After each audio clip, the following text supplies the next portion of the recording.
of the Lost Cities. Exile, Chapter 15. You'd think they'd never seen a goblin before, Sophie muttered to Sandor as the crowds of pedestrians gawked at them. Mysterium was a working-class city, packed with elves in simple tunics and pants, making their way down the narrow sidewalks to the vendor carts or to plain, identical buildings. Sandor, with his giant body and giant muscles and giant sword, might as well have been wrapped in neon lights. I hate to break it to you, Miss Foster, but they're not staring at me. Sophie opened her mouth to argue, but stopped when she realized Sandor was right. She was used to getting stares and whispers. In fact, the first time she'd come to Mysterium, she and Adeline had created quite the spectacle. Between their noble gowns and Adeline's antisocial reputation. But this time there was fear in their eyes.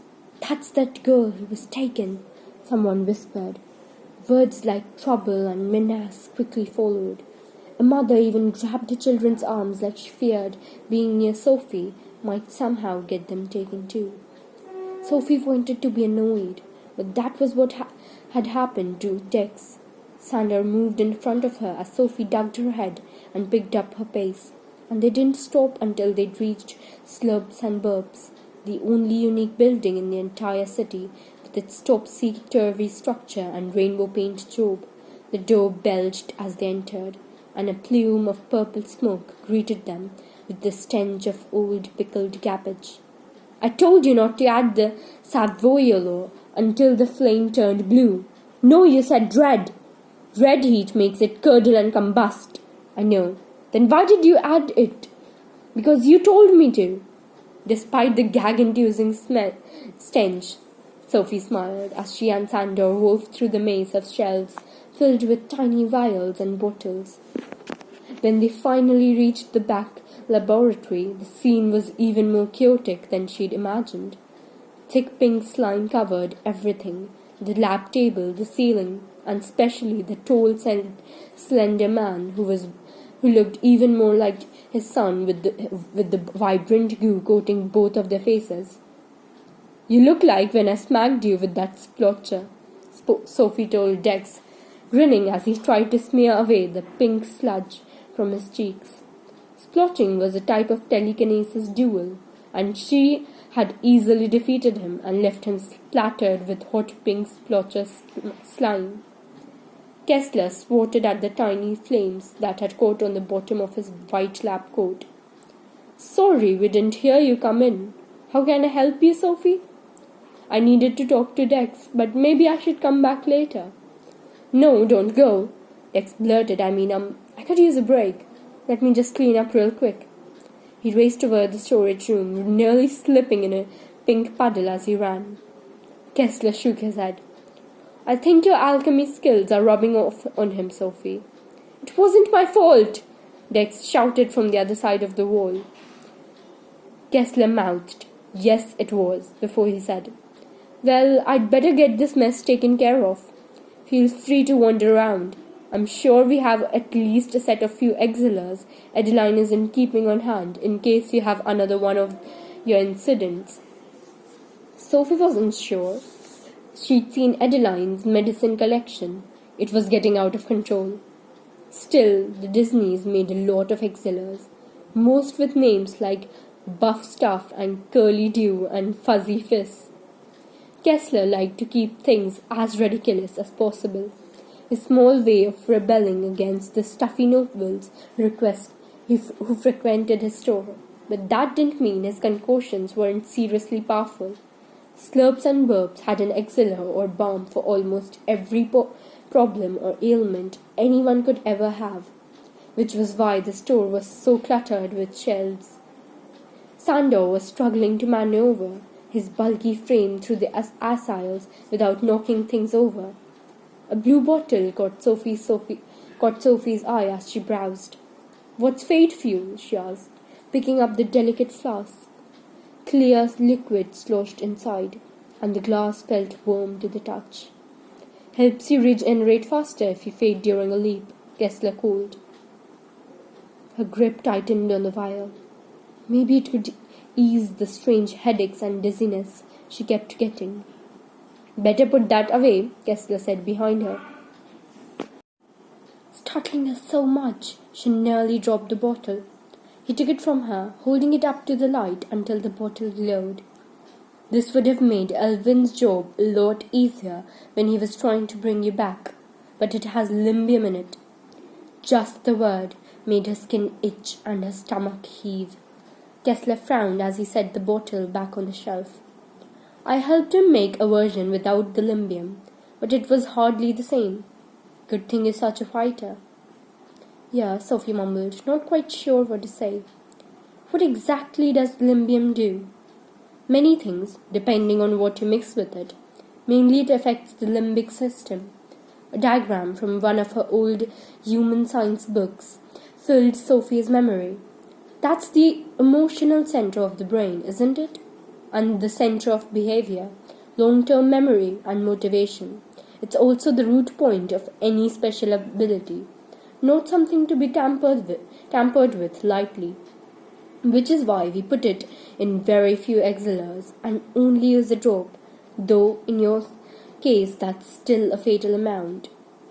She rubbed her arms, remembering the burning hives she'd gotten within moments of drinking the EXILE Dex had given her. Had it really only a drop? "Why were you asking?" Kessler asked. "Are you still feeling side effects from the leap?" Sophie hoped he didn't notice her slight hesitation before she said, "How could I be? Grady and Adeline make Elvin check me like once a week." "That's not actually an answer," he pointed out. She had to fight the urge to tug out an eyelash. "I'm fine." And she was fine. Once again she reminded herself of how very many times Elvin had checked her. She probably just needed more sleep. Kessler didn't look convinced though. So she added, "I've just been having a lot of nightmares, but there's no EXILE for that." "Not unless you want a sedative," Kessler agreed. "Thanks, I'll pass." "Yeah, I'm with you on that," Dex said as he joined them. He changed to a blue tunic and washed away most of the pink slime, but there was still a small patch near his left ear. "I've had enough sedatives to last 5 lifetimes." Kessler coughed, but it sounded more like a choke. He cleared his throat after a second and whispered, "I'd better get back to cleaning up, Dex. Dex, why don't you take Sophie up to your lab?" "You have a lab?" "Yes, and he uses it to make all kinds of EXILEs he shouldn't." Sophie smiled. She'd seen one of Dex's special EXILEs in action last year when he turned Steiner bland. She'd just never pictured him with a lab. She'd still never seen him in his room. He always came over to Havenfield. "It's this way," Dex said, leading her to a room labeled supplies. Sandow tried to follow them inside, but the crammed aisles of glass shelves in the storeroom were definitely not spaced far enough apart to fit a bulky goblin. After a few steps, he sighed and scanned the room. "I suppose I can keep watch from here." Sophie's smile widened. She'd been trying to figure out how to get some alone time with Dex. Now she just had to figure out how to bring up the subject they'd been oh so carefully avoiding for the last few weeks. Dex led her up an iron stairway, clapping his hands when they reached the top. A string of dangling spheres lit up, illuminating a small room under a nook in the store's crooked roof. The only furniture was a lap table and chair surrounded by a curved wall of shelves, all of which was surprisingly organized. Sophie had expected all sorts of crazy bubbling bakers and flasks, but all of Dex's alchemy equipment had been shoved to the corner of the table, replaced with tiny circuits and wires and pieces of gadgets. "Practicing with your ability?" she asked, glad to see that he wasn't letting his talent completely go to waste. "Just until I manifest something else." "You're so weird." "That's why you like me," he grinned, and motioned for her to take the room's only chair. Then he leaned against the table, grabbed a piece of gadget and fiddling with the wires as he asked, "So what's up? And don't say nothing. I know you better than that." All useful words seemed to vanish from her mind. I was just wondering." "Hey, is that the card I gave you?" She pointed to a blue note card standing up in the center of his desk. Dex's cheeks flushed as he snatched the card and set it on the highest shelf he could reach. Stop stalling. Sophie pulled at the sleeves of a grey striped tunic. Okay, fine. I need to know what you remember. She didn't say any more, but she didn't need to. Dex scooted away, folding his arms across his chest. Seconds stretched into minutes, though they felt like hours before he finally mumbled. Why? Did something happen? Sort of. Grady told me something, and I'm trying to figure out if it's true. I'll tell you more, but it's not my secret, she added when Dex's eyes narrowed. Grady barely agreed to tell me. Part of her wished he hadn't. Dex twisted the wires in the gadget tighter. You can trust me, you know. I do trust you, Dex. That's why I need to know what you remember. If you even remember anything. Oh, I remember. The shudder in his voice made her mouth taste sour. You really want to know? He asked. No, not really. But she nodded anyway. Dex nodded too.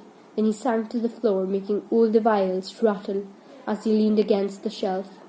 I only remember pieces, hearing his scream when we were in the cave, the rotting candy smell of the drugs, your face as you watched them take me. I remember that part really clearly, because you didn't look scared. I didn't? No. You looked angry, and I knew it. It meant you were going to fight. So I told myself I had to fight too, as hard I could. Then everything was blank, and I couldn't tell if I was asleep or awake. But the pain felt real, so I'm guessing the whispers were real. Sophie hugged herself, trying not to tremble as her own memories rushed back. Whispers? Jumbled sounds mostly, but sometimes it sounded like they were saying he's useless. He twisted the piece of gadget so tight, the wires snapped.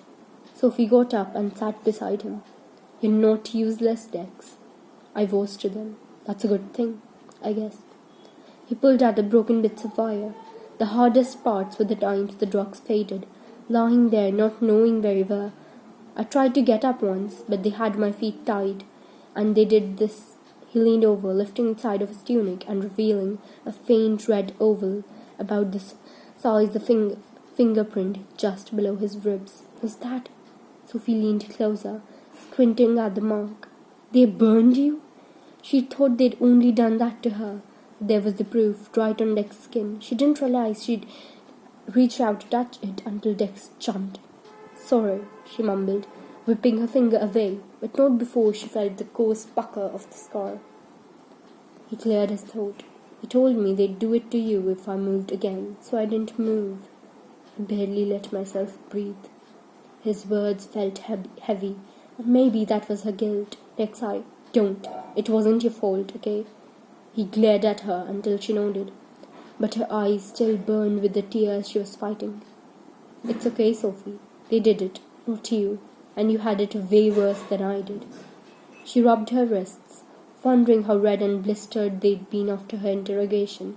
She'd been blindfolded, and after she was rescued, there were no trace of the burns. If she didn't remember the pain, it would be like it never happened. But Dex... Elvin couldn't heal the wound, she whispered. He said the burn had been there for too many days. He offered to try Yeti P to see if it would help, but I told him, thanks, I'll pass.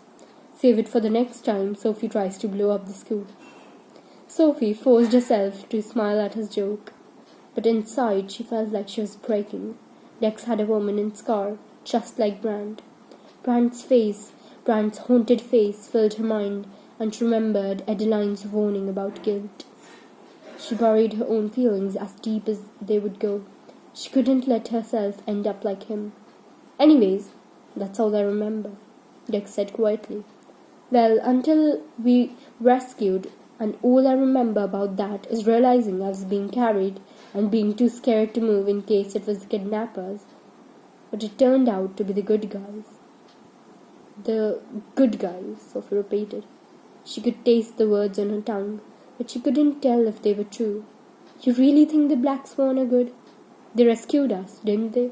Yeah, and left us on the street with no nexus, no protection, and no way home except a note with a vague clue. The bitterness in her voice surprised her. Maybe she agreed with Grady more than she wanted to admit. Dex shrugged. He knew you'd figure it out.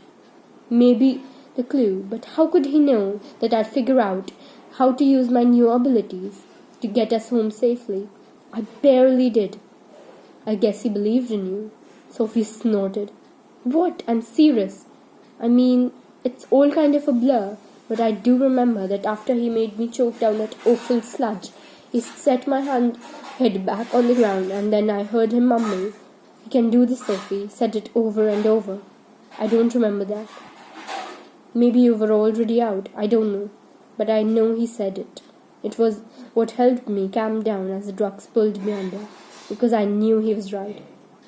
Dex blushed as he said the last part, but Sophie was more focused on the image filling her mind. Mr. Focal, crumpy and bloated, Mr. Focal whispering, "We can do this, Sophie," over and over. It was a tiny thing, really, just a small bit of encouragement, but it meant something. It meant everything.